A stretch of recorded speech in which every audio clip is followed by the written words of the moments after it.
Good afternoon, class 7th. Firstly, I welcome to all you in your next class. Children, today I teach you chapter 1 in English Reader. आपके English reader के chapter 1 को आज मैं आप लोगों को पढ़ाती हूँ. द नेम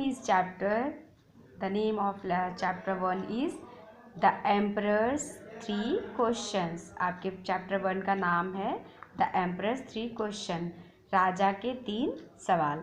बच्चों, ये स्टोरी है एक राजा के मन में आए हुए 3 सवालों को, जिसको वो बहुत बेचैन होता और चाहता है कि मुझे ये तीनों सवालों के जवाब मिल जाए. तो अब हम इसमें पढ़ेंगे कैसे वो 3 सवाल के जवाब पाने के लिए वो क्या क्या करता है. Okay, let's start. One day it occurred to a certain emperor that if he only knew the answer of the 3 questions, he would never stray in any matter. एक बार एक राजा के मन में ऐसे 3 सवाल आते हैं जिसको कि उसे लगता है कि क्या बोलते हैं, अगर मुझे इसके जवाब मिल जाए तो मुझे और भी कुछ काम करने की ज़रूरत नहीं, मेरे लिए और भी कुछ मायने नहीं रखता है. ठीक है, तो उनकी फर्स्ट क्वेश्चन क्या था उनका, what is the best time to do each things. किसी भी काम को करने का बेस्ट टाइम क्या है. तो समझ रहे हैं ना कि अगर कोई काम किया जाए तो उसका सबसे अच्छा टाइम या मौका क्या होता है, क्या है.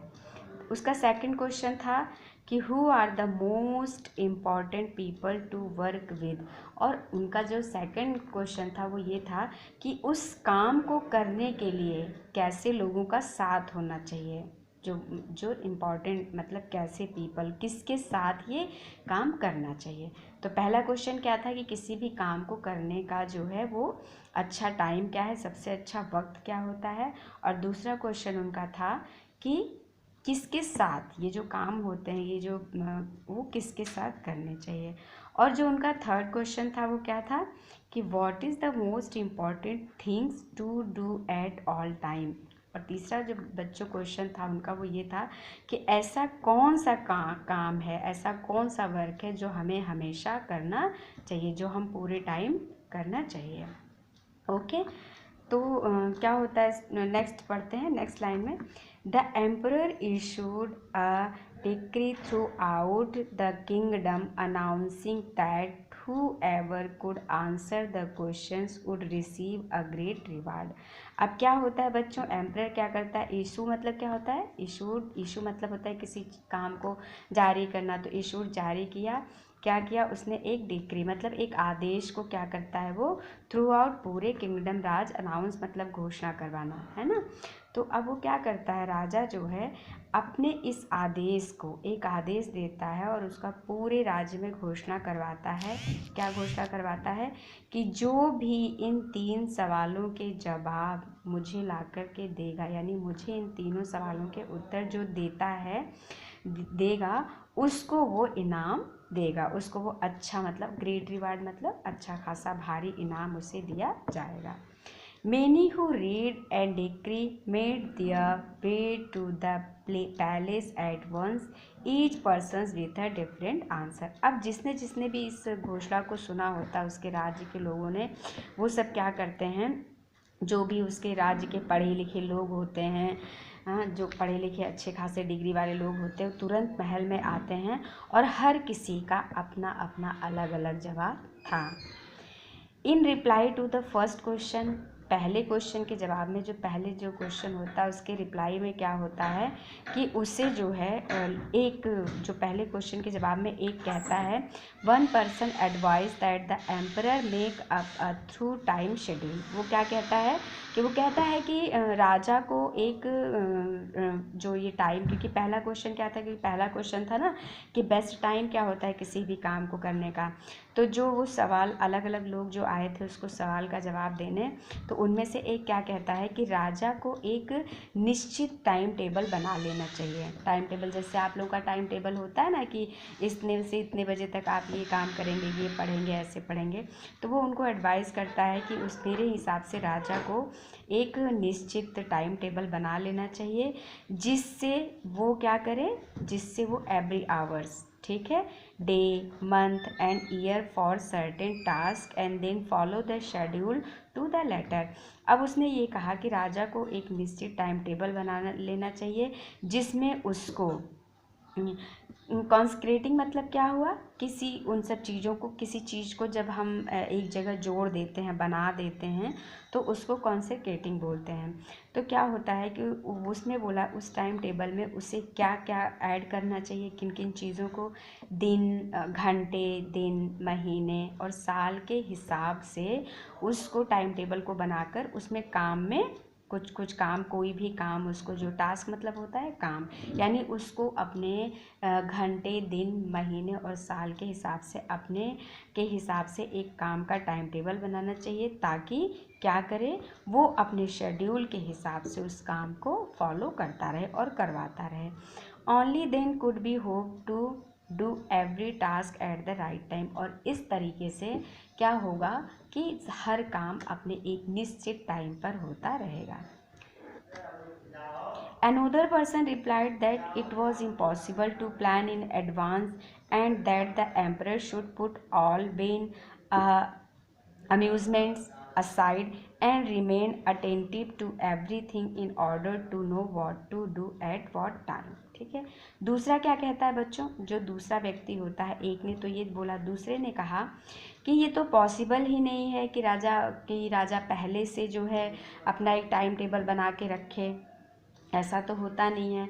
तो मेरे हिसाब से राजा को उसने क्या कहा था, ये तो सब बेकार जाएगा, जो वो टाइम टेबल वाला तरीका है ये तो बेकार जाएगा। मेरे हिसाब से क्या होता है, अम्यूज़मेंट मतलब होता है ना, जैसे मनोरंजन, आनंद, तो वो ये कहता है कि मेरे हिसाब से तो राजा को अपने सारे जो आनंद होते हैं, जो वो मौज लेते हैं, या जो राजा लोग होते हैं ना, जैसे कि आराम करते हैं, एक शाही जीवन होता है, तो कहता है मेरे हिसाब से राजा को अपना जो आनंदित जीवन होता है उसे एक तरफ रख करके और अपना जो टाइम है वो क्या करना चाहिए, attentive to everything in order. ठीक है, अपने आदेश के हिसाब से जो लोग अपने काम पर ध्यान देना चाहिए कि क्या हो रहा है और क्या नहीं हो रहा है, उससे जो है वो एक बेस्ट टाइम में अपना काम कर पाएगा। Someone else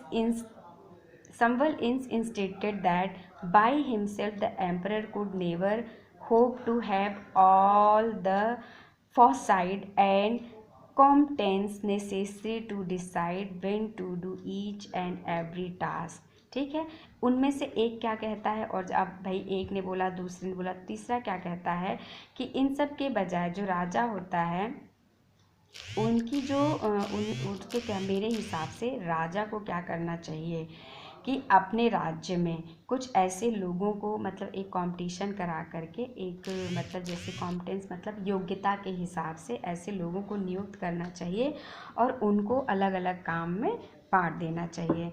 इसके बाद और फिर और वो क्या कहता है कि और उनको what he really needed was to set up a council of the wise and then the act according to their advice.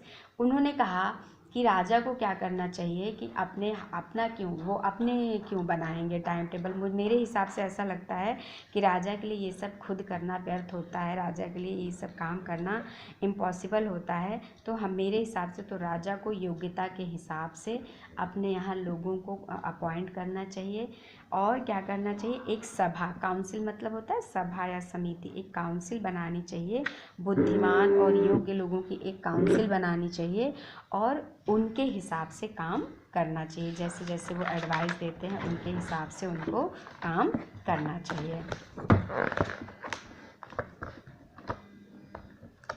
आगे बढ़ते हैं बच्चों, नेक्स्ट क्या है, someone else said that certain matters require immediate decisions and could not wait for consolation। अब उनमें से एक कहता है लेकिन कभी कभी ऐसा होता है कि कुछ मैटर ऐसे होते हैं जिनके बारे में हमें तुरंत डिसीज़न लेना होता है, हमें तो तुरंत डिसीज़न लेना होता है, तो ऐसे में कंसोलेशन के एडवाइस का वेट तो नहीं किया जा सकता।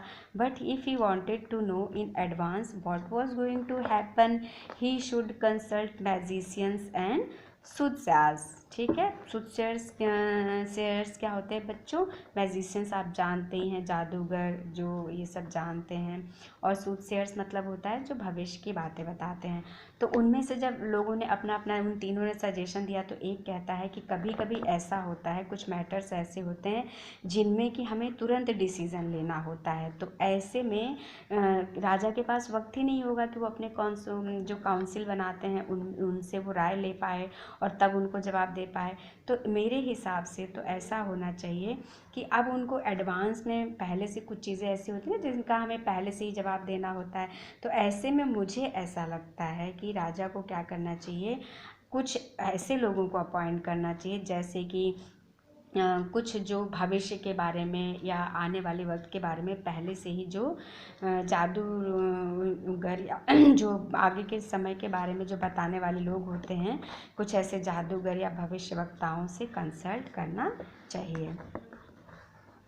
The response to the second question also lacked accord. बच्चों अब ये कह रहे हैं कि जो इस तरह से पहला जो सवाल का जवाब दिया वो उसके लिए अलग अलग रहा, कुछ ऐसा संतोष नहीं रहा उसके लिए, राजा के लिए। अब जो सेकंड क्वेश्चन था उसके भी आंसर्स कैसे कैसे निकल करके आए। पहले सेकंड क्वेश्चन मैंने आपको क्या बताया था, क्या था? सेकंड क्वेश्चन था कि जो बेस्ट टाइम के बाद उसका सेकंड क्वेश्चन था कि किन लोगों के साथ काम करना चाहिए। राजा का सेकंड क्वेश्चन था ना कि कैसे लोगों के साथ काम करना चाहिए। तो जब वो ये क्वेश्चन होता है तो उसके आंसर में एक पर्सन क्या कहता है राजा से कि one person said that the emperor needed to place all his trust in administrator ठीक है, एडमिनिस्ट्रेटर्स। अब एक क्या कहता है कि राजा को क्या करना चाहिए, अपने एडमिनिस्ट्रेटर यानी अपने प्रशासन में जो बैठे हुए लोग हैं उन पर भरोसा करना चाहिए, यानी उन लोगों के साथ काम करना चाहिए। Another was reliance on priest and monks. और दूसरा क्या कहता है, रिलायंस मीन्स क्या होता है बच्चों? ठीक है, अर्थ मतलब क्या होता है? वो राय देता है, जैसे बताता है उनको, अपनी विश को, अपनी इच्छा को जाहिर करता है। रिलायंस मतलब होता है भरोसा, किस पर भरोसा या आसरा किया जा सकता है। तो दूसरा उनको क्या सजेस्ट करता है कि आपको जो है पुजारियों और जो पुरोहित होते हैं, मतलब जैसे कुल गुरु पुजारी जो पुरोहित होते हैं, आपको उन लोगों के साथ काम करना चाहिए। वाइल अदर्स रिकमेंडेड फिजिशियंस, जबकि कुछ लोग उसको डॉक्टर पे भरोसा करने की सलाह देते हैं। Still others put their faith in warriors, जबकि कुछ लोग क्या होते हैं कि उनको योद्धाओं पर, यानी कि जो मिलिट्री फोर्स को योद्धा लोग होते हैं उन पर भरोसा करने का सलाह देते हैं उनको। वो ये कहते हैं कि राजा को जो है अपने मतलब जो योद्धा लोग होते हैं जो देश की रक्षा करते हैं उन पर उनको भरोसा करना चाहिए। The third question due a similar variety of answer. और इसी तरह से थर्ड क्वेश्चन का भी अलग अलग आंसर निकल करके आया। अब बच्चों उनका थर्ड क्वेश्चन क्या था, राजा का तीसरा सवाल क्या था? तीसरा सवाल यही था ना, क्या था कि पहला क्वेश्चन था कि बेस्ट टाइम क्या है, दूसरा क्वेश्चन था कि किन लोगों के साथ काम करना चाहिए, और उनका जो तीसरा क्वेश्चन था कि ऐसा कौन सा वर्क है जो हमें हमेशा करना चाहिए, जो पूरे टाइम हमें वर्क करना चाहिए। तो बच्चों क्या होता है, उसका कैसे कैसे रिप्लाई निकल करके आता है राजा के पास। Some said science was the most important pursuit. किसी ने कहा कि जो विज्ञान होता है उसमें हमेशा काम किया जा सकता है, यानी सबसे अच्छा पैशन है ये, इससे ज़्यादा महत्वपूर्ण कोई पैशन नहीं है, कोई वर्क नहीं है। तो ये काम है, यानी साइंस से जुड़ा हुआ, विज्ञान की दुनिया से जुड़ा हुआ, ये सबसे अच्छा। परस्यूट मतलब होता है शौक, धंधा, यानी जो हम काम करना चाहते हैं। तो उसने कहा कि विज्ञान का क्षेत्र जो है वो ऐसा है जिसमें हमेशा काम किया जाना चाहिए। अदर इंस्टेड ऑन रिलीजियंस, कुछ लोगों ने धर्म के क्षेत्र को यानी धर्म को बताया। Yet others claim the most important things was military skill, जबकि कुछ लोगों ने क्या बोला, कुछ लोगों ने उनको मिलिट्री स्किल यानी जो सेना के लोग होते हैं उनके साथ हमेशा काम करने का महत्व बताया। उन्होंने कहा कि सेना जो होती, फोर्स जो होती है किसी भी देश की, उसके साथ हमेशा काम करना चाहिए। The emperor was not pleased with any of the answers and no reward was given। अब राजा क्या था, उसको ये जो उसके तीनों सवालों के अलग अलग जवाब आए थे उससे उसको कोई भी सुन करके कोई सेटिस्फेक्शन नहीं हुआ। उस मतलब जैसे होता है ना, एक सवाल सुनने के बाद संतुष्ट हो जाते हैं, तो राजा क्या होता है वो अपने इन सवालों को सुन करके जो सवाल थे उसके जो सवाल थे वो जो अलग अलग लोगों ने उसके तीनों सवालों के जो आंसर दिए उससे उसको कोई भी खुशी नहीं होती है। और वो क्या करता है, क्योंकि सेटिस्फाइड नहीं होता है, और वो इस तरह से क्योंकि सेटिस्फाइड नहीं होता है तो इसलिए किसी को भी उसने उस समय रिवार्ड नहीं दिया, मतलब जो भी इनाम उसने रखा था वो उसने नहीं दिया। ओके स्टूडेंट्स, इतना आप बार बार पढ़ लीजिएगा, सुन लीजिएगा। जो भी आपको प्रॉब्लम्स होती है नीचे कमेंट बॉक्स में जाके बोलिएगा, आपको उसका सलूशन मैं दूंगी। और आगे का जो आपके चैप्टर का एक्सप्लेनेशन है वो आपको नेक्स्ट वीडियो में दिया जाएगा। Okay students, bye, take care.